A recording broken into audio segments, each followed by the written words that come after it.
हाँ फ्रेंड्स, आज हम लोग जो बात करेंगे वो होगा हमारे संविधान का जो भाग 2 है, माने जिस पर इंडियन सिटीजनशिप की बात अगर हम करें, भारतीय नागरिकता की, तो उस पर आज हमारी टॉपिक है। आज हम उस पर चर्चा करेंगे कि कैसे भारत की नागरिकता ग्रहण की जा सकती है। तो आइए देखते हैं इसको। चूँकि इसके पहले वाले वीडियो में आपने देखा होगा संविधान का भाग 1 हमने पढ़ाया था, और संविधान के भाग 1 में हमने बताया था कि जो भारत राज्य संघ की बात करता है, भारत क्या है, संघ राज्य क्षेत्र की बात करता है, जो आपका अनुच्छेद 1 से 5 तक था।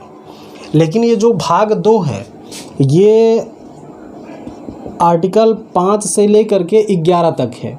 संविधान में भाग 2 आर्टिकल या अनुच्छेद 5 से लेकर के 11 तक नागरिकता का प्रावधान करता है। किस चीज़ की?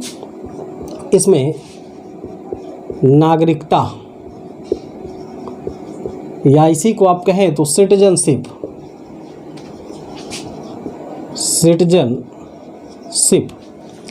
नागरिकता के प्रावधान की बात की गई है। तो अनुच्छेद 11 में ये बात कही गई है। अनुच्छेद 11 में, आर्टिकल 11 में ये कहा गया है, पहले तो ये समझ लीजिए कि जब भारत का संविधान लागू हुआ, माने 1950 में जब भारत का संविधान लागू हुआ, जिसे हम कहेंगे 26 जनवरी 1950 से सारे प्रावधान लागू होंगे। तो 26 जनवरी 1950 को जब हमारा संविधान पूर्ण रूप से लागू किया गया, तो इस बात पर चर्चा हुई कि भारत का संविधान कौन होगा। तो इसके लिए संविधान के निर्माताओं ने संविधान के भाग 2 में अनुच्छेद 5 से 11 तक नागरिकता के प्रावधानों का उल्लेख किया था। लेकिन एक चीज़ आप देखेंगे कि भारत में नागरिकता के कानून बनाने का अधिकार ये संविधान सभा के द्वारा तय नहीं किया गया था। इसको हम ऐसे भी समझ सकते हैं कि अनुच्छेद 11 संसद को यह पावर देता है। किसकी? ये भारतीय संसद को यह पावर देता है कि यह नागरिकता से संबंधित कोई भी कानून, कोई भी अधिनियम पारित करके समय समय पर जब इसको आवश्यकता हो, तो ये कोई भी कानून का कोई भी कानून को बना करके संविधान में नागरिकता का प्रावधान जोड़ सकता है। लेकिन हमारे मूल संविधान में इस तरह की कोई व्यवस्था ही नहीं दी गई थी कि कौन नागरिक होगा, कौन नहीं होगा। तो संविधान लागू होने के कुछ समय बाद, अर्थात हम कह सकते हैं कि संसद के द्वारा 1955 में, संसद के द्वारा, भारतीय पार्लियामेंट के द्वारा 1955 में नागरिकता संशोधन अधिनियम लाया गया, या नागरिकता अधिनियम इसको कह सकते हैं। नागरिकता अधिनियम 1955 आया, और इसी 1955 के आधार पर यह तय कर दिया गया कि कौन व्यक्ति भारत का नागरिक होगा, कौन व्यक्ति भारत का नागरिक नहीं होगा। तो इसी आधार पर, माने संसद के द्वारा अधिनियम जो लाया गया 1955 में, भारतीय नागरिकता अधिनियम 1955 इसको बोला जाता है। भारत की नागरिकता अधिनियम 1955, इसके आधार पर भारत का नागरिक बनने के लिए 5 शर्तें बताई गई, या ये कह सकते हैं कि 5 प्रकार से कोई भी व्यक्ति भारत का नागरिक बन सकता है। एक चीज़ आप ध्यान देंगे, यहाँ मैं सिर्फ, चूँकि देखिए नागरिकता के चैप्टर से सवाल बहुत गहराई से नहीं पूछे जाते हैं, जैसे OCI से, PIOS से, ऐसे मतलब उससे सवाल नहीं पूछे जाते हैं। अब तक जो ट्रेंड रहा है इससे सवाल पूछने का, मैं उसी के इर्द गिर्द आपको लेके चलूँगा कि जो पूछे गए सवाल हैं उसे आप सही कर लीजिए, जो भविष्य में नए सवाल बनने की संभावनाएँ हैं उसको आप सॉल्व कर लीजिए। बस इतना ही आपको करना है। बहुत ज़्यादा अगर इस पे आप ध्यान देंगे तो जटिलता बढ़ जाएगी, और आप इससे जो सवाल बनते हैं उसको आप सॉल्व नहीं कर पाएंगे। तो इसलिए मैं केवल टू द पॉइंट चलूँगा, उसी परिदृश्य में जहाँ से कंपटीशन में सवाल आपके पूछे गए हैं, सिविल सर्विसेज में जहाँ से आपसे सवाल पूछे गए हैं, या एक दिवसीय परीक्षाओं में जहाँ से आपसे सवाल पूछे जा सकते हैं। तो अभी तक हमने क्या बताया कि संविधान के भाग 2 में जो अनुच्छेद 5 से लेकर के 11 तक है, इसमें भारतीय संविधान में नागरिकता का प्रावधान किया गया गया है, सिटीजनशिप का प्रावधान किया गया है। लेकिन भारतीय संविधान जब लागू हुआ तो उस समय नागरिकता से संबंधित कोई नियम कानून नहीं बना था, बल्कि अनुच्छेद 11 के तहत संविधान संसद को यह पावर देती है कि संसद समय समय पर नागरिकता से संबंधित कानूनों का निर्माण कर सकती है। तो इसी पावर के तहत माने अनुच्छेद 11 के तहत संसद ने 1955 में नागरिकता अधिनियम संसद लेकर के आती है। और इसके हिसाब से हमने क्या बताया आपको कि 5 प्रकार से नागरिकता प्राप्त की जा सकती है। 5 प्रकार से कोई भी व्यक्ति भारत का नागरिक बन सकता है, कोई भी विदेशी भारत का नागरिक बन सकता है। तो जो पहला प्रकार है इसमें देखें आप इसको, पहला प्रकार इसका है जन्म से, मतलब जिसे हम कहेंगे बाय बर्थ, बाय बर्थ। कोई भी व्यक्ति जिसका जन्म 26 जनवरी 1950 को या उसके बाद भारत में हुआ है तो वो भारत का नागरिक माना जाएगा। ठीक है। दूसरी चीज, लेकिन इसमें संशोधन भी हो, 1986 का जो संविधान संशोधन है नागरिकता से संबंधित, वो तमाम सारी बातें उस एकदम उसमें आप पढ़िए ही मत, क्योंकि एकदम अभी मैं आपको प्रूफ दिखाऊंगा कि सवाल क्या क्या आपसे पूछे गए हैं। तो जितना बात बता रहा हूँ बस इतनी बात आप समझिएगा, इतने से ही आपके आने वाले सारे सवाल हल हो जाएंगे। ठीक है। तो पहली चीज़ तो जन्म से नागरिकता का प्रावधान किया गया है। दूसरा चीज़ है इसमें वंश परंपरा के आधार पर। दूसरा क्या है? वंश परंपरा के आधार पर। ठीक है। कोई भी व्यक्ति वंश परंपरा से भारत का नागरिक बन सकता है। तीसरा है पंजीकरण के द्वारा, बाय रजिस्ट्रेशन, पंजीकरण द्वारा। और चौथा है कोई भी व्यक्ति कैसे जन्म से या तो भारत का नागरिक हो सकता है, वंश परंपरा के आधार पर भारत का नागरिक हो सकता है, या तो पंजीकरण के द्वारा भारत का नागरिक हो सकता है, या इसमें हम चौथी पॉइंट जोड़ सकते हैं देशीकरण के द्वारा, देशीकरण द्वारा। और पांचवा जो इसमें है, पांचवी जो सबसे महत्वपूर्ण पॉइंट ये है कि भूमि अर्जन द्वारा, भूमि अर्जन द्वारा। अब इसको आप समझ लीजिए। पहला हमने बताया कि कोई भी व्यक्ति भारत का 5 प्रकार से नागरिकता प्राप्त कर सकता है। कैसे? पहली बात तो ये है कि भारत की नागरिकता लेने के लिए, सिटीजनशिप ऑफ इंडिया लेने के लिए उसका 26 जनवरी 1950 को या उसके बाद भारत में जन्म लेना अनिवार्य है। हालांकि उसके बाद इसके शर्तों में 1986 के अधिनियम में थोड़ा सा परिवर्तन किया गया। उसको आप समझिएगा कि 1986 के बाद से यह तय कर दिया गया कि कोई भी व्यक्ति जो भारत की नागरिकता लेना चाहता है 1950 के बाद जो भारत में जन्म लिया है, उनमें से माता पिता में से कोई एक भारत में नागरिक हो तब उसको नागरिकता दी जाएगी। संशोधन के माध्यम से किया गया था, लेकिन मूल आप समझिए कि जन्म से व्यक्ति नागरिकता प्राप्त कर सकता है। दूसरा चीज़ वंश परंपरा के आधार पर। जैसे आप जानते होंगे कि भारत के बाहर बहुत सारे देशों में, या ये कह सकते हैं कि कोई विदेशी व्यक्ति अगर भारत में नागरिकता प्राप्त करना चाहता है, कैसे? वंश परंपरा के आधार पर। तो इस आधार पर हम कह सकते हैं कि कोई भी व्यक्ति जिसका जन्म 26 जनवरी 1950 को या उसके बाद विदेश में हुआ हो, लेकिन उसके माता पिता में से कोई एक भारत का नागरिक रहा हो, तो उसको नागरिकता दी जा सकती है। वंश परंपरा के आधार पर उसे भारतीय मूल का माना जाएगा। या ये कह सकते हैं उसके माता या पिता में से कोई भारत का नागरिक था, बच्चे का जन्म कहीं बाहर हुआ है, तो वो इस तरह से वंश परंपरा के आधार पर, चूँकि उसके माता पिता में से कोई एक भारत का नागरिक था तो इसलिए वो भारत का नागरिक हो जाएगा, तो वंश परंपरा के आधार पर हो जाएगा। इसमें तीसरी बात जो है, अच्छा इसमें एक चीज़ और देखेंगे कि वंश परंपरा के आधार पर 1992 में संविधान संशोधन किया गया, तो उसके बाद कुछ परिस्थितियां बदलती हैं। 2-3-4 पॉइंट है, लेकिन उसमें आप फंसिएगा नहीं, क्योंकि सवाल जो पूछा जाएगा 3-4 पॉइंट्स पे आपको ध्यान देना है, उससे ज़्यादा आपको भटकने की आवश्यकता नहीं है।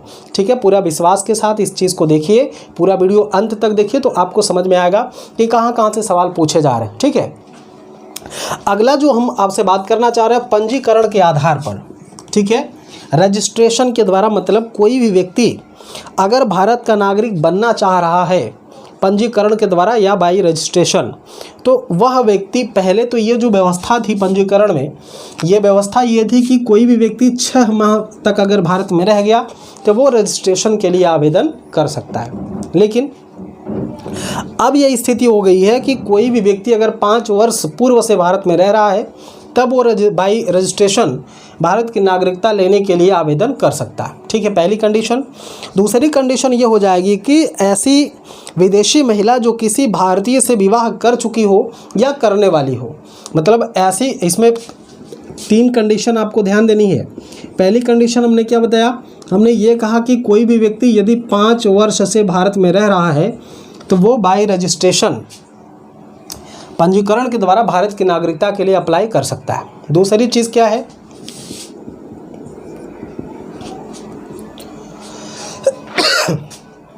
क्षमा चाहते हैं, कि कोई भी विदेशी महिला अगर किसी भारतीय व्यक्ति से विवाह करने वाली है या कर चुकी है तो वह जो है रजिस्ट्रेशन के माध्यम से यहाँ पर अपनी नागरिकता को प्राप्त कर सकती है।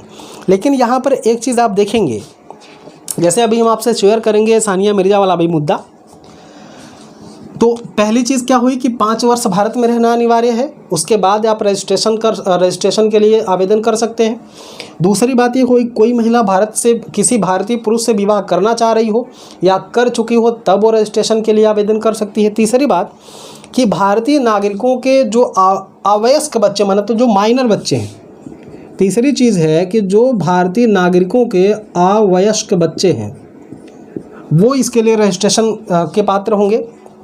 और चौथी बात ये इसमें है कि जो राष्ट्रमंडल देश के नागरिक हैं जो भारत में रह रहे हैं या भारत में नौकरी कर रहे हैं वो इस तरह के लिए आवेदन कर सकते हैं। तो राष्ट्रमंडल खेल आप जान रहे हैं। चौथी बात क्या हो जाएगी कि ऐसा कोई भी राष्ट्रमंडल देश का व्यक्ति, राष्ट्रमंडल, ऐसा कोई व्यक्ति जो राष्ट्रमंडल देशों का सदस्य, राष्ट्रमंडल का मतलब कि वे देश जो कभी ब्रिटेन के उपनिवेश थे उन सभी देशों को मिला करके राष्ट्रमंडल कहा जाता है। तो उनमें से जो कभी ब्रिटेन का उपनिवेश था उनमें से किसी देश का यदि व्यक्ति भारत सरकार के अधीन नौकरी कर रहा है या भारत में निवास कर रहा है या सरकारी काम में जुड़ा हुआ है तो वह व्यक्ति पंजीकरण के द्वारा भारत की नागरिकता प्राप्त कर सकता है। अगली बात देखिए, अगर देशीकरण के द्वारा किसी व्यक्ति का देशीकरण कैसे किया जा सकता है। मान लीजिए कि कोई विदेशी व्यक्ति जो वयस्क है और करीब 10 वर्ष से भारत में निवास कर रहा है तो वो भारत से इस तरह से देशीकरण के द्वारा, चूँकि वो 10 साल भारत में रह चुका है, देशीकरण में क्या है 10 वर्ष भारत में रहना है। कोई भी वयस्क व्यक्ति जो भारत में 10 वर्ष से निवास कर रहा हो वो देशीकरण के द्वारा प्रमाण पत्र प्राप्त करके भारत की नागरिकता प्राप्त कर सकता है। 5वां जो है भूमि अर्जन के द्वारा, इसमें यह कहा गया है कि मान लीजिए कि भारत अपने सीमा का विस्तार कर रहा है। जैसे अगर आप यहाँ पे समझिए कि इस तरह से ये भारत है और यहाँ पे आप जानते हैं कि ये वाला एरिया यहाँ पे पाकिस्तान ऐसे लगा हुआ है।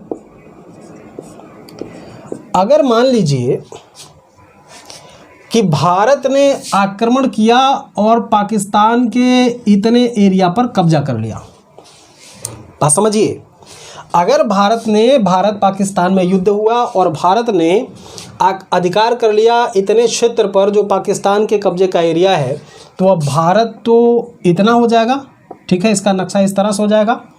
तो यहाँ के जो रहने वाले लोग हैं ये स्वतः ही भारत के नागरिक माने जाएंगे।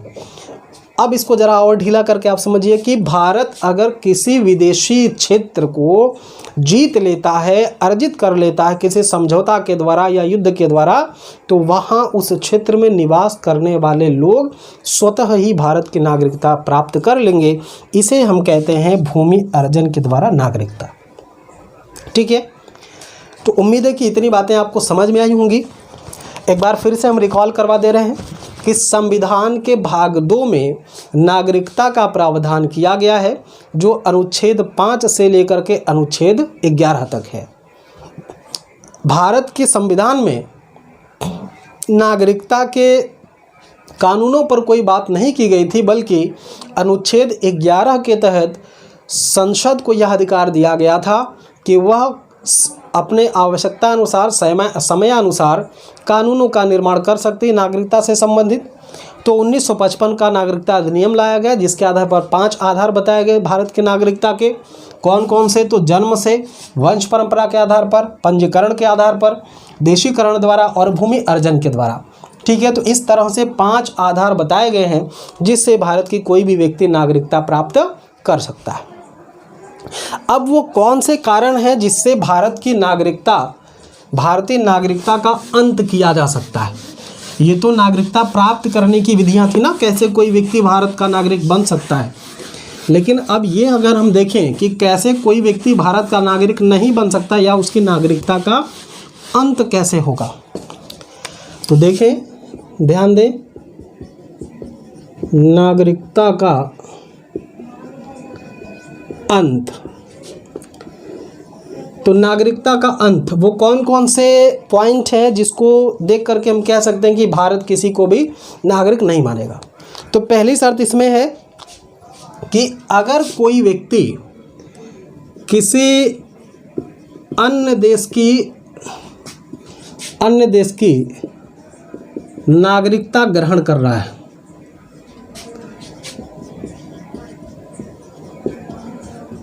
नागरिकता ग्रहण करने पर कोई व्यक्ति अगर किसी अन्य देश की नागरिकता ग्रहण कर रहा है तो ऐसी कंडीशन में भारत से वह उसके नागरिकता का अंत माना जाएगा, वह स्वतः ही भारत का नागरिक नहीं रहेगा। दूसरी चीज़ है कि कोई व्यक्ति स्वेच्छा से अगर नागरिकता का परित्याग कर दे, स्वेच्छा से कोई व्यक्ति ये कह दे कि भाई हम भारत का नागरिक नहीं रहेंगे, तो दूसरा माध्यम 1 हो जाएगा, 2 हो जाएगा, 3 क्या है?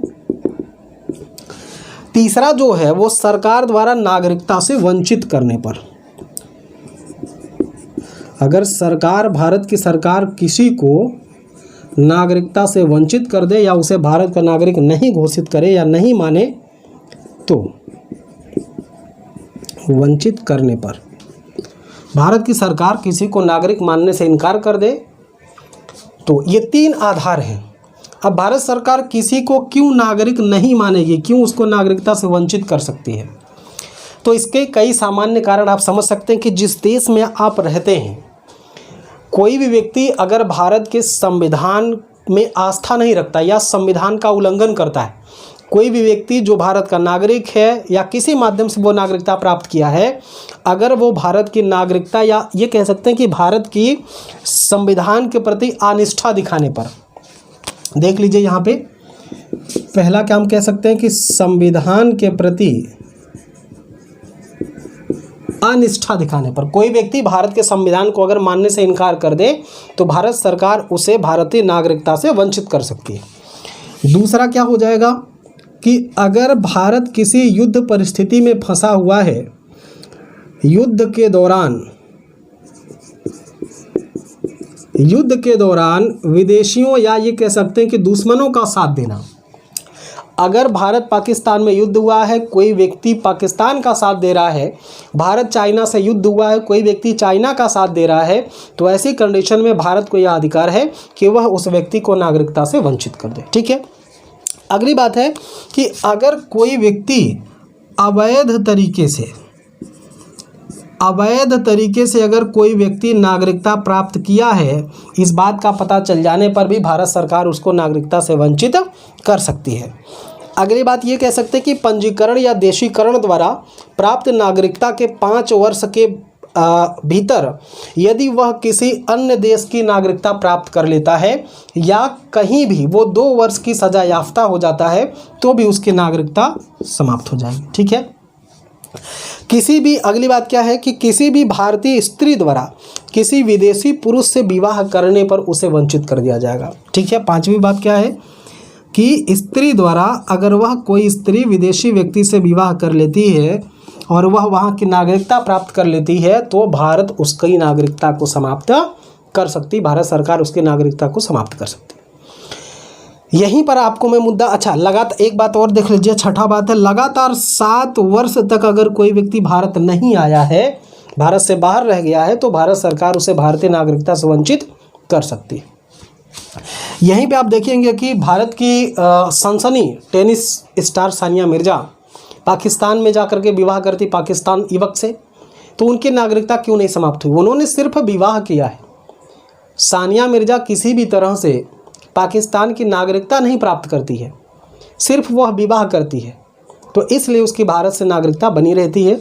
जिस दिन वो भारत से मतलब वो किसी और देश की नागरिकता ग्रहण करेगी, उसी दिन भारत से नागरिकता उसकी समाप्त मानी जाएगी। एक चीज़ यहाँ पे समझिए कि भारत में एकल नागरिकता का प्रावधान है। भारत में कैसे नागरिकता का प्रावधान है? एकल नागरिकता का प्रावधान। अब एकल नागरिकता क्या होती है, जरा से इसको आप समझिए। एकल नागरिकता क्या होती है? एकल नागरिकता, एकल नागरिकता का मतलब होता है कि कोई व्यक्ति अगर भारत का नागरिक है, कोई व्यक्ति भारत का नागरिक है, तो भारत में नागरिकता का मतलब सिर्फ एक है कि कोई व्यक्ति भारत का नागरिक है। लेकिन इसके अपोजिट हम देखें, जहां दोहरी नागरिकता का प्रावधान होता है,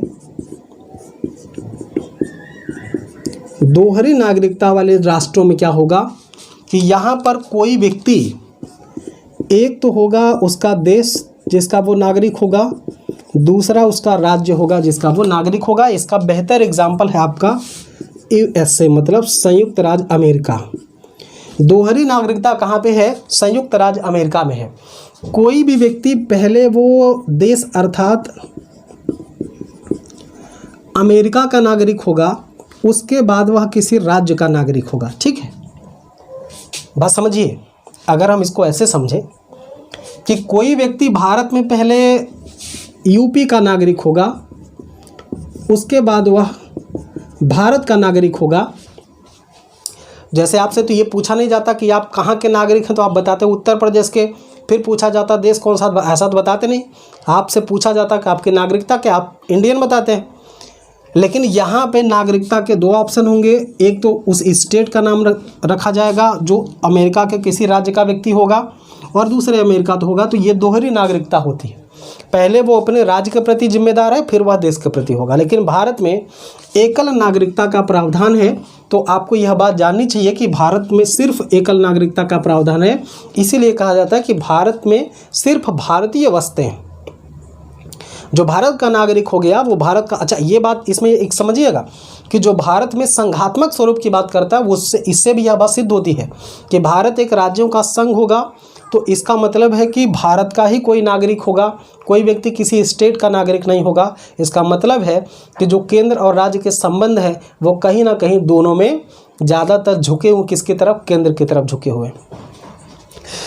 यहाँ पे एक बात आप समझें अगर कि एकल नागरिकता, तो मुझे लगता है आप समझ पाए होंगे कि एकल नागरिकता का अच्छा उदाहरण भारत है, जहाँ पे एकल नागरिकता। एक चीज़ और समझिए कि अगर कोई व्यक्ति भारत का नागरिक है और ये किसी विदेशी या विदेश में कहीं भी नागरिकता प्राप्त करता है, तो जिस तारीख से वह व्यक्ति वहाँ का नागरिक होगा, उसी दिन से उसकी भारत से नागरिकता समाप्त हो जाएगी। मान लीजिए कि कोई व्यक्ति है, भारत का नागरिक है, मान लीजिए ए पर्सन, और ये मान लीजिए कि कुवैत में काम कर रहा है, कुवैत में या सऊदी अरब में या सिंगापुर में, मान लीजिए सिंगापुर में काम कर रहा है या कुवैत में काम कर रहा है, सिंगापुर में काम कर रहा है, और इसने सिंगापुर की नागरिकता प्राप्त कर ली है। तो जैसे ही ए सिंगापुर की नागरिकता प्राप्त करेगा, तो स्वतः ही भारत से उसकी नागरिकता क्या हो जाएगी? समाप्त हो जाएगी। तो उम्मीद है कि ये पूरी की पूरी बातें आप समझ पाए होंगे। यहाँ से अनुच्छेद से जोड़ करके सवाल नहीं पूछे जाते हैं। अब इसमें जितनी बातें मैं बताया हूँ उसी से आप सारे सवालों को हल कर पाएंगे। जैसे अगर मैं आपको बता दूँ कि भारत में जो भारतीय संविधान है, भारतीय संविधान के अनुच्छेद 5 में जो संविधान के प्रारंभिक बातों की चर्चा की गई है, संविधान जो अनुच्छेद 6 है उसमें पाकिस्तान से आने वाले व्यक्तियों के बारे में बताया गया कि जो व्यक्ति पाकिस्तान से आया है। अनुच्छेद 7 में कहा गया कि जो व्यक्ति पाकिस्तान चला गया है भारत से, उसके बारे में कैसे उसकी नागरिकता का अधिकार होगा। अनुच्छेद 8 में भारत के बाहर रहने वाले कोई भी भारतीय उद्भव के कुछ व्यक्तियों के बारे में नागरिकता का प्रावधान किया गया है। अनुच्छेद 9 विदेशी नागरिकता ग्रहण करने पर भारत की नागरिकता स्वतः समाप्त हो जाएगी। ये किस अनुच्छेद में? तो अनुच्छेद 9 में है। जैसे जो हमने यहाँ आपको बात बताई है, कोई व्यक्ति अगर भारत की नागरिकता छोड़ करके, या ये कह सकते हैं कि जैसे ये वाला व्यक्ति सिंगापुर की नागरिकता प्राप्त करता है तो उसकी नागरिकता भारत में स्वतः समाप्त हो जाएगी। ये अनुच्छेद 9 कह रहा है, ठीक है। अनुच्छेद 9 के आधार पर यह बताया गया कि कोई भी व्यक्ति अगर किसी अन्य देश की नागरिकता प्राप्त करता है तो भारत से उसकी नागरिकता स्वतः समाप्त हो जाएगी। ये अनुच्छेद 9 की बात है। अनुच्छेद 10 क्या कह रहा है? नागरिकता के अधिकारों का बना रहना। कोई भी व्यक्ति नागरिक बना रहेगा, उसके अधिकार बने रहेंगे। ये अनुच्छेद 10 की बात है। और अनुच्छेद 11 में हमने आपसे बताया है कि कानून बनाने का अधिकार संसद को है। अब आइए जरा सा देखते हैं कि कौन कौन से सवाल आपसे पूछे गए। बस ऐसे ओरल बता दे रहा हूँ, 3 4 5 सवाल पूछे गए हैं। ये घटना चक्र है, सिविल सर्विसेज के लिए सॉल्व पेपर आता है घटना चक्र का। नागरिकता पूछा कि भारतीय संविधान निम्न में से कौन सी नागरिकता प्रदान करता है? ऑप्शन ये दोहरी नागरिकता, एकल नागरिकता, उपरोक्त दोनों में से कोई नहीं। तो ऑप्शन बी एकल नागरिकता आपसे बताया हूँ। ये यूपी पीसीएस में पूछा गया है। अगला है, भारत में नागरिकता की निम्नलिखित विशेषताओं में से कौन सही है? राज्य तथा राष्ट्र की दोहरी नागरिकता, राज्य की एकल नागरिकता, संपूर्ण भारत की एकल नागरिकता, भारत और अन्य देश की दोहरी नागरिकता। तो एकल नागरिकता ऑप्शन सी सही होगा। संपूर्ण भारत में एक ही नागरिकता होगी, अभी हमने बताया है। अगला सवाल है, भारतीय नागरिकता नहीं प्राप्त की जा सकती जन्म द्वारा, देशीकरण द्वारा, भूभाग के सम्मिलन द्वारा, भारतीय बैंक में धन जमा करके। ये बिहार पीसीएस का सवाल है। भारतीय बैंक में धन जमा करके आप भारत की नागरिकता नहीं प्राप्त कर सकते। कौन? कितने प्रकार? 5 प्रकार बताया हूँ, उन्हीं में से किसी एक से कर सकता है। अगला सवाल देखें। अगला सवाल है, किस देश में दोहरी नागरिकता का सिद्धांत लागू है? भारत, ऑस्ट्रेलिया, कनाडा, संयुक्त राज्य अमेरिका। तो अमेरिका आपसे बताया हूँ। अब देखिए, पूछा है कि निम्न में से कौन नागरिकता के अर्जन हेतु शर्तों को नियत करने के लिए सक्षम नहीं है?